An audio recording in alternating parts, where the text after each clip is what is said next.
Hi everybody, this is August 14th, 2026, and I've been posting these videos as a form of recovery from the trauma of watching my little brother Paul Cairns, 64, with Down syndrome be locked away for 588 days by the British Columbia New Democratic Party government, David Eby as leader, Nikki Sharma as Attorney General, and Sheila Malcolmson as the cabinet minister responsible for Paul's care.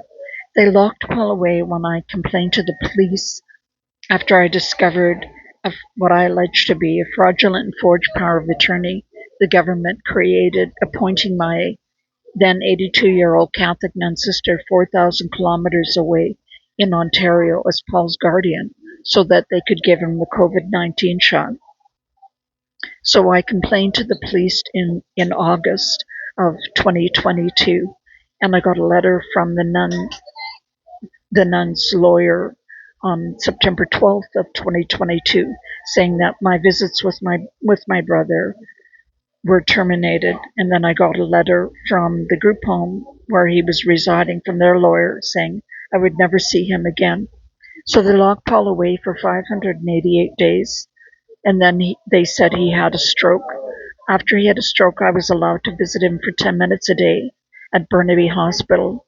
And when they found out that the Burnaby RCMP had contacted me to let me know that they had been ordered by their Ottawa Oversight Agency to reopen the investigation into the fraudulent and forged power of attorney, the nun ordered that my brother be killed. So they withdrew all his medical supports. He was recovering dramatically well. He sat up, he grabbed a book from my hand, he turned the pages perfectly. But when she found out that I had been contacted by the Burnaby RCMP and told that she was under investigation, all his medical supports, including his oxygen mask, his ventilator, everything was removed, and he was sedated to death. After Paul died, then the nun, who had two law firms working for her, Charles Gibson in Ottawa and Borden Ladner Gervais in Vancouver, with Casey Deanshaw was her lawyer in Vancouver. They went after me. So they stripped Paul of all of his rights and his privileges and his ability to visit with me, his last surviving local family member and visitor. After she was appointed Paul's guardian, the nun never moved here to be closer to him or moved him to be closer to her. So he was isolated and confined like a prisoner in his large group home. But after Paul died, then they went after me, and there was a 4-day hearing with none of my materials before the court while I was there. And they had the judge, Judith E. Hoffman, designated me permanently a vexatious litigant, which is a very rare and unusual designation in Canadian law, which strips me of all of my access to Canadian courts. So a stranger, a non-resident in Somalia has more access to Canadian courts than I do. Anybody in the world has more access to Canadian courts than I do. I had done everything in my power to try and restore my visits with my brother completely, all by the book. I did all the work myself. I was trained as a psychologist, then as a lawyer. I was the first single mother to graduate from law school in British Columbia history. For several years, I was a federal prosecutor and had some groundbreaking cases as a federal prosecutor. I introduced the concept of reasonable suspicion. Then I was hired by Carrie Lynn Finley, the current leader of the opposition party in British Columbia, as a family lawyer, and then I went out on my own, practiced law for 23 years. But I have been stripped of all rights to access to Canadian courts, except for the federal court and the Supreme Court of Canada. Supreme Court of Canada repeatedly refused my applications for leave to appeal or permission to appeal the termination of Paul's visits with me, of appointing the nun as guardian, and then of my designation permanently as a vexatious litigant after practicing law relatively successfully for 23 years.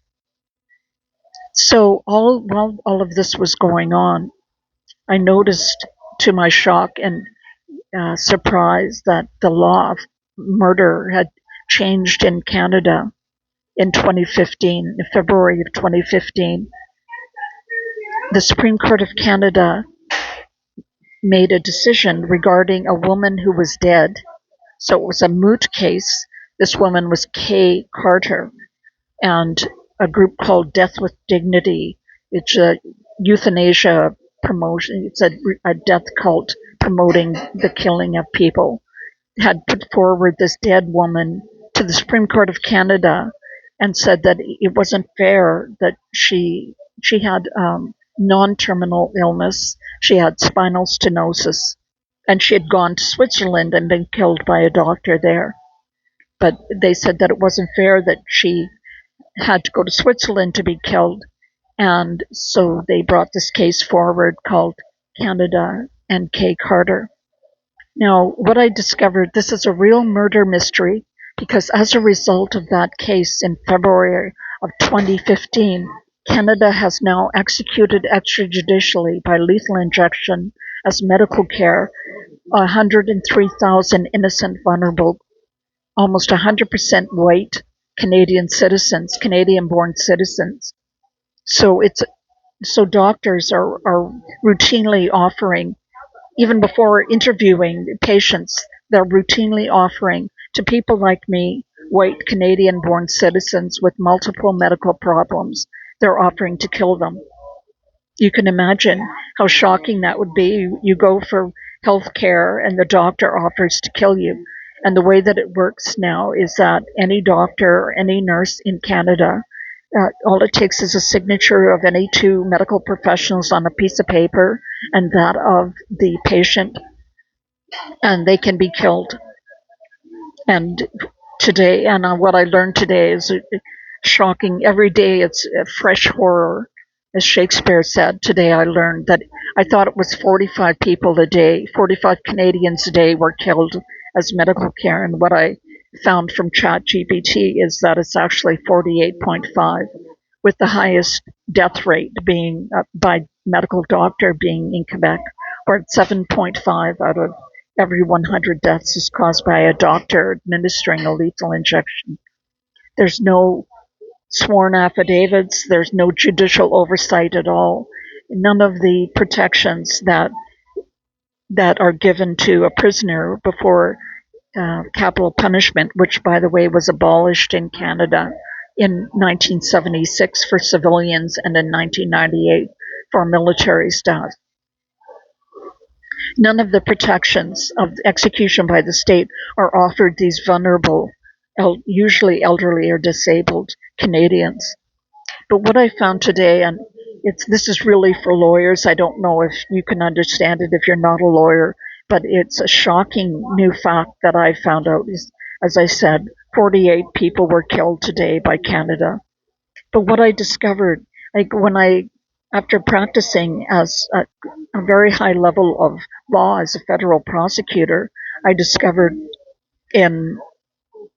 it really came to my attention in 2020, and I started making these little videos. But what I discovered is that all of this hinges, all of these deaths, 103,000 innocent, vulnerable Canadian deaths, can be pinpointed to one single court case.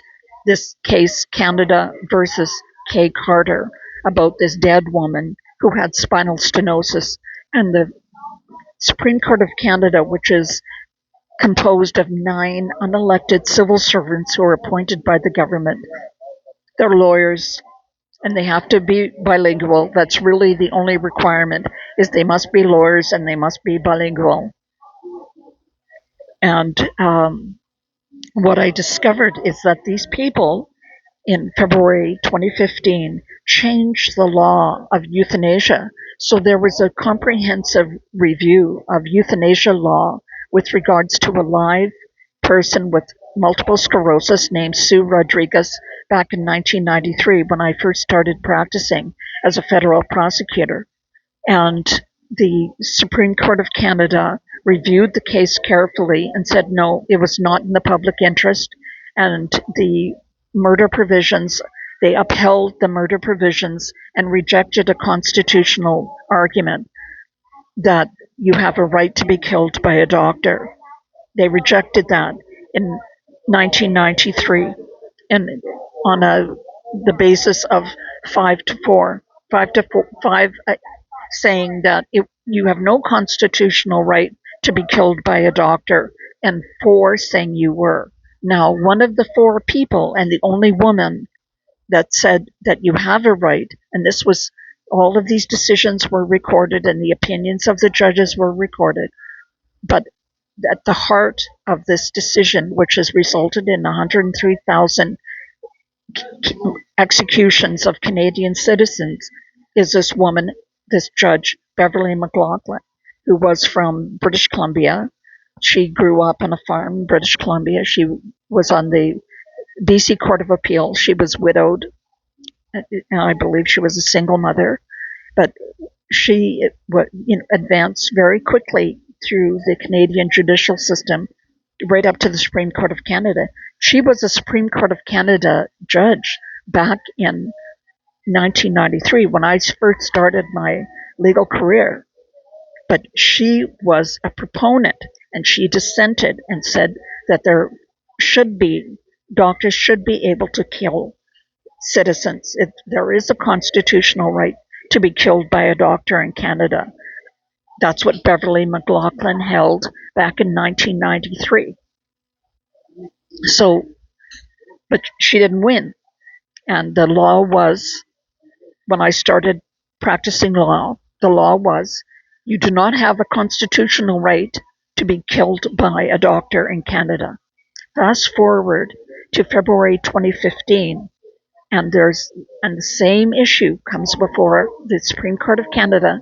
9 unelected civil servants appointed by the government, and surprised, in an anonymous, no decision. Normally, court decisions are authored by a particular judge, and their name is on that decision. And the dissents, and when people don't agree, they author different decisions. But in 2015, the same issue, the exact same issue, came before the Supreme Court of Canada again.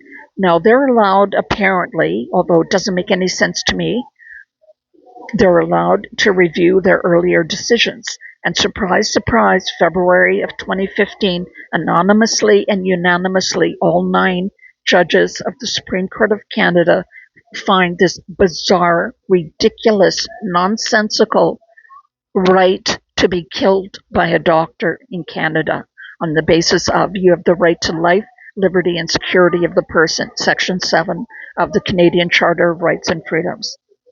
So what I discovered last night, in this, basically it's a murder mystery, and I'm unraveling. Now, immediately after making this decision in February of 2015, Beverly McLaughlin was part of this panel of judges at the top in the Supreme Court of Canada that decided you have a constitutional right to be killed by a doctor in Canada. She retired from the Supreme Court of Canada in 2017, and then in 2018, she went to work for the Communist Party of China. I'm not kidding. On salary with the Communist Party of China in Hong Kong as an international external, what's called an international external judge. So she did not move to Hong Kong. She stayed in Ottawa, and she would fly into Hong Kong on a regular basis from month to month and be paid by the Communist Party of China to decide decisions there. Now, this was a relatively normal practice in when Hong Kong was part of the Commonwealth. And some of the judges stayed. So there were judges from the United Kingdom, from England, and one from Australia. But in 2024, 3 judges, these external judges from the Commonwealth, 1 from Australia, 2 from the United Kingdom, quit. And they said it was untenable to continue because of the treatment by the Communist Party of China of lawful protesters. democratic protesters for democratic rights in Hong Kong that was squelched by the Hong Kong government. And 2 judges from the United Kingdom and 1 from Australia quit. And they stopped being these external judges in Hong Kong. They said that they couldn't, it was a sham, and that the court system was a sham, and they couldn't continue. Now, Beverly McLaughlin, who was on salary with the Communist Party of China from 2018 to 2024, she didn't quit. She just retired. But she didn't complain or say anything negative about the Communist Party of China and its crackdown on democratic protesters. So there is a link between Beverly McLaughlin and this decision, this ridiculous, bizarre, nonsensical decision in February of 2015 that Canadians have a right to be killed by a doctor at the taxpayer's expense.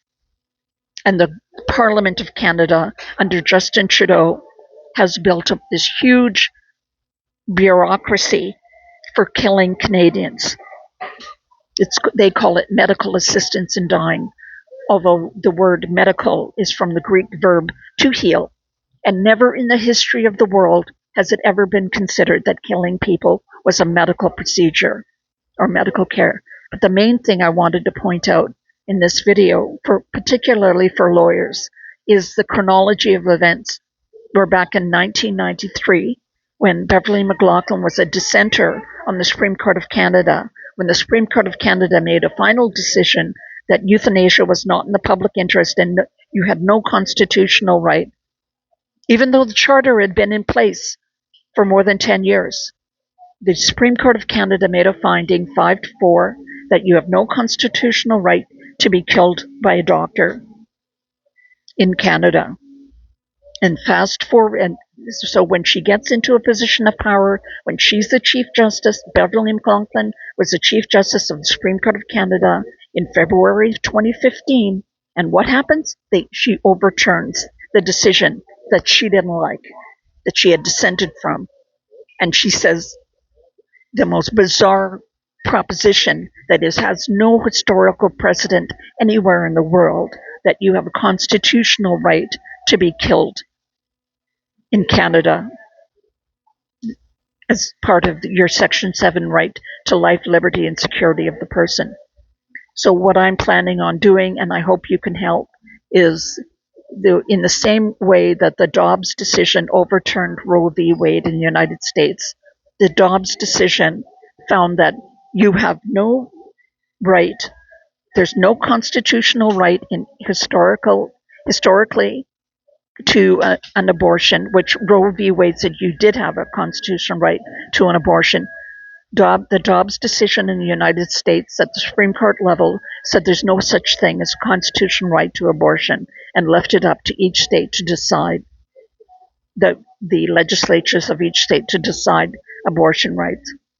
And remember, abortion is the killing of entities that are not yet persons. Whereas in Canada, they're killing people who have achieved the level of being a person under all laws since 200 years before Christ was born. It's always been that any baby that's born and takes its first breath is a person with all the rights and privileges of a person. So what I'm hoping to do is to overthrow this ridiculous, bizarre decision of that ghoulish Beverly McLaughlin, who ended up working for 6 years for the Communist Party of China, and never a peep from her about its anti-democratic crackdown. Whereas, as I said, other external judges in Hong Kong quit on the basis that it was a sham. So I'm hoping to overturn the decision, the February of 2015, and anything that you can do to help me in overturning Beverly McLaughlin's decision in February of 2015 that says you've got a constitutional right to be killed, for which there's no historical basis whatsoever. It was her little pet project to kill Canadians. Anything more diabolical. So the Communist Party of China, I believe, by influencing Beverly McLaughlin, has resulted in the extrajudicial executions of 103,000 innocent, vulnerable Canadians without ever firing a shot, and not to mention undermining the morale of the entire Canadian country. Where people like me, I'm the target population, a retired white Canadian-born citizen. I'm exactly the kind of person that this government has decided to exterminate. This is a Holocaust and a genocide. So that's all I wanted to say for today. Thank you so much for taking the time to watch. I love you all.